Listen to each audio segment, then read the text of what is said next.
નમસ્કાર મિત્રો, સ્વાગત છે અમારી ચેનલમાં। અને મિત્રો, હાલમાં ગમન સાંથલનો એક વિવાદનો વિડીયો સોશિયલ મીડિયામાં વાયરલ થઈ રહ્યો હતો।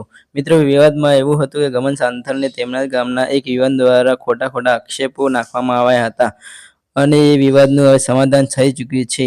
વિડીયોમાં અંત સુધી બનાવી રહેજો અને ચેનલમાં નવા આવ્યા હોય તો ચેનલને સબસ્ક્રાઇબ કરવાનું ના ભૂલતા અને વિડીયોને શેર કરી દેજો।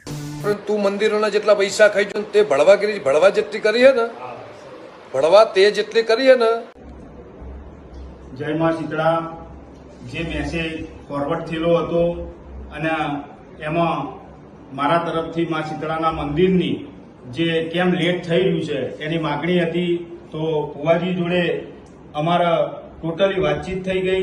એમાં જે કોઈ પણ પ્રશ્ન હતા એની વિગતવાર ચર્ચા થઈ ગઈ અને સાંથલ ગામના વિકાસની પણ વાત થઈ ગઈ અને ટોટલી રીતે થઈ ગઈ। પણ જો કદાચ એ મેસેજથી ભુવાજીનું દિલ દુભાયું હોય તો હું ફ્રેન્ડલી સોરી માંગુ છું અને સાંથલ ગામના વિકાસની અંદર કે જે પણ કોઈ કાર્ય હશે એમાં સાથ અને સહકાર આપી અને વિકાસના કાર્ય કરીશું અને ગામની ઉન્નતિ અને જન્નતી બે વિચારીશું અને એવી રીતે બંને મળી અને ગામનો સહકાર લઈ અને મા શીતળાનું મંદિર પૂર્ણ કરશું એવું હું ભુવાજીના સાથ સહકારનો વચન આપું છું। જય દીપોમાં, જય માતાજી, મારા વાલા ચાહકો મિત્રો, જય શીતળામાં, હર મહાદેવ।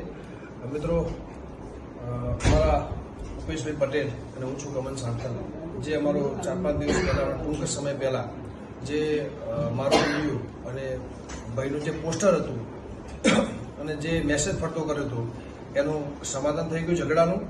એટલે કોઈને હવે આગળ ફોરવર્ડ કરવો નહીં, કોઈ ઇસ્યુ કરવો નહીં અને આખા ગામ વતીથી અને આખા ગામની લાગણી, પ્રેમ અને ભાવથી અને આખા ગામની સંમતિ ભેગા થઈને આગેવાનોનું માન મર્યાદા રાખીને અમે આ ઝઘડાનું સમાધાન કરીએ છીએ।